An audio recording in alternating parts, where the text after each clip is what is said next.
The law, whatsoever a man sows, that he shall also reap, is inscribed in flaming letters upon the portal of eternity, and none can deny it, none can cheat it, none can escape it.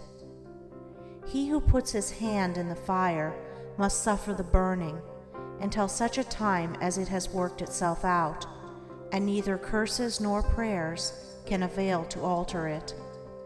And precisely the same law governs the realm of mind. Hatred, anger, jealousy, envy, lust, covetousness, all these are fires which burn, and whoever even so much as touches them must suffer the torments of burning. All these conditions of mind are rightly called evil, for they are the efforts of the soul to subvert, in its ignorance, the law, and they therefore lead to chaos and confusion within, and are sooner or later actualized in the outward circumstances as disease, failure, and misfortune, coupled with grief, pain, and despair. Whereas love, gentleness, goodwill, purity are cooling airs which breathe peace upon the soul that woes them, and being in harmony with the eternal law, they become actualized in the form of health, peaceful surroundings, and undeviating success and good fortune. A thorough understanding of this great law, which permeates the universe, leads to the acquirement of that state of mind known as obedience. To know that justice, harmony, and love are supreme in the universe is likewise to know that all adverse and painful conditions are the result of our own disobedience to that law. Such knowledge leads to strength and power, and it is upon such knowledge alone that a true life and an enduring success and happiness can be built. To be patient under all circumstances, and to accept all conditions as necessary factors in your training, is to rise superior to all painful conditions, and to overcome them with an overcoming which is sure, and which leaves no fear of their return, for by the power of obedience to law they are utterly slain. Such an obedient one is working in harmony with the law, has in fact identified himself with the law, and whatsoever he conquers forever. Whatsoever he builds can never be destroyed. The cause of all power, as of all weakness, is within. The secret of all happiness, as of all misery, is likewise within. There is no progress apart from unfoldment within, and no sure foothold of prosperity or peace except by the orderly advancement in knowledge. You say you are chained by circumstances. You cry out for better opportunities, for a wider scope, for improved physical conditions, and perhaps you inwardly curse the fate that binds you hand and foot. It is for you that I speak. Listen and let my words burn themselves into your heart, for that which I say to you is truth. You may bring about that improved condition in your outward life which you desire, if you will unswervingly resolve to improve your inner life. I know this pathway looks barren at its commencement. Truth always does. It is only error and delusion which are at first inviting and fascinating. But if you undertake to walk it, if you perseveringly discipline your mind, eradicating your weaknesses, and allowing your soul forces and spiritual powers to unfold themselves, you will be astonished at the magical changes which will be brought about in your outward life.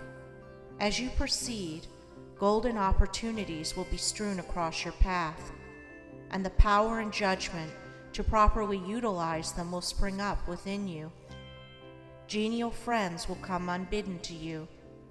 Sympathetic souls will be drawn to you as the needle is to the magnet, and books and all outward aids that you require will come to you unsought. Perhaps the chains of poverty hang heavily upon you, and you are friendless and alone, and you long with an intense longing that your load may be lightened, but the load continues, and you seem to be enveloped in an ever-increasing darkness. Perhaps you complain, you bewail your lot, your birth, your parents, your employer, or the unjust powers who have bestowed upon you so undeservedly poverty and other affluence and ease. Cease your complaining and fretting. None of these things which you blame are the cause of your poverty. The cause is within yourself, and where the cause is, there is the remedy. The very fact that you are a complainer shows that you deserve your lot, shows that you lack the faith which is the ground of all effort and progress. There is no room for a complainer in a universe of law, and worry is soul suicide. By your very attitude of mind, you are strengthening the chains which bind you, and are drawing about you the darkness by which you are enveloped. Alter your outlook upon life, and your outward life will alter. Build yourself up in the faith and knowledge, and make yourself worthy of better surroundings and wider opportunities. Be sure, first of all, that you are making the best of what you have. Do not delude yourself into supposing that you can step into greater advantages whilst overlooking smaller ones. For if you could, the advantage would be impermanent, and you would quickly fall back again in order to learn the lesson which you had neglected. As the child at school must master one standard before passing on to the next, so before you can have that greater good which you so desire, must you faithfully employ that which you already possess.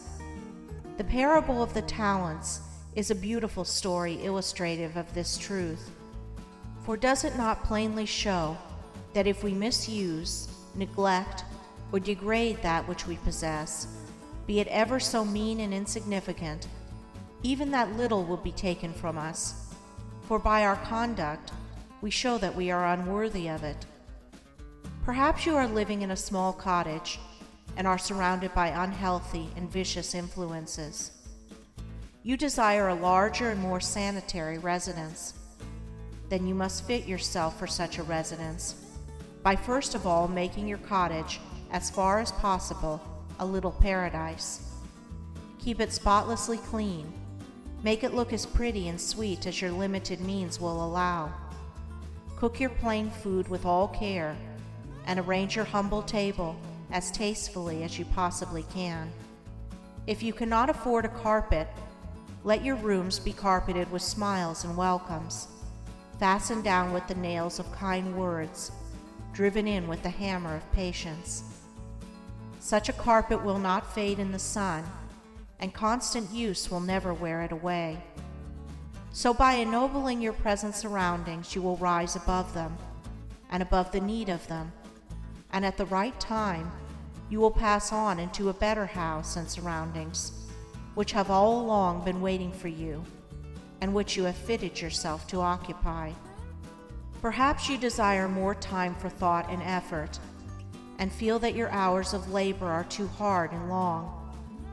Then see to it that you are utilizing to the fullest possible extent what little spare time you have.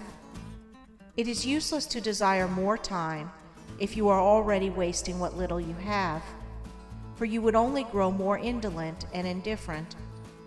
Even poverty and lack of time and leisure are not the only evils that you imagine they are. And if they hinder you in your progress, it is because you have clothed them in your own weaknesses, and the evil that you see them in is really in yourself. Endeavor to fully and completely realize that insofar as you shape and mold your mind, you are the maker of your destiny, and as, by the transmuting power of self-discipline, you realize this more and more, you will come to see that these so-called evils may be converted into blessings. You will then utilize your poverty for the cultivation of patience, hope, and courage, and your lack of time in the gaining of promptness of action and decision of mind, by seizing the precious moments as they present themselves for your acceptance. As in the rankest soil the most beautiful flowers are grown, so in the dark soil of poverty the choicest flowers of humanity have developed and bloomed. Where there are difficulties to cope with and unsatisfactory conditions to overcome, their virtue most flourishes and manifests its glory. It may be that you are in the employ of a tyrannous master or mistress, and you feel that you are harshly treated. Look upon this also as necessary to your training. Return your employer's unkindness with gentleness and forgiveness. Practice unceasingly patience and self-control. Turn the disadvantage to account by utilizing it for the gain of mental and spiritual strength. And by your silent example and influence, you will thus be teaching your employer, will be helping him to grow ashamed of his conduct, and will, at the same time, be lifting yourself up to that height of spiritual attainment by which you will be enabled to step into new and more congenial surroundings at the time when they are presented to you. Do not complain that you are a slave, but lift yourself up by noble conduct above the plane of slavery. Before complaining that you are a slave to another, be sure that you are not a slave to self. Look within, look searchingly, and have no mercy upon yourself. You will find there, perchance, slavish thoughts, slavish desires, and in your daily life and conduct, slavish habits. Conquer these, cease to be a slave to self, and no man will have the power to enslave you. As you overcome self, you will overcome all adverse conditions, and every difficulty will fall before you. Do not complain that you are oppressed by the rich. Are you sure that if you gain these riches, you would not be an oppressor yourself? Remember that there is the eternal law, which is absolutely just, and that he who oppresses today must himself be oppressed tomorrow, and from this there is no way of escape. And perhaps you, yesterday, in some former existence, were rich and an oppressor, and that you are now merely paying off the debt which you owe to the great law. Practice, therefore, fortitude and faith. Dwell constantly in the mind upon the eternal justice, the eternal good. Endeavor to lift yourself above the personal and the transitory into the impersonal and permanent. Shake off the delusion that you are being injured or oppressed by another, and try to realize, by a profounder comprehension of your inner life and the laws which govern that life, that you are only really injured by what is within you. There is no practice more degrading, debasing, and soul-destroying than that of self-pity. Cast it out from you.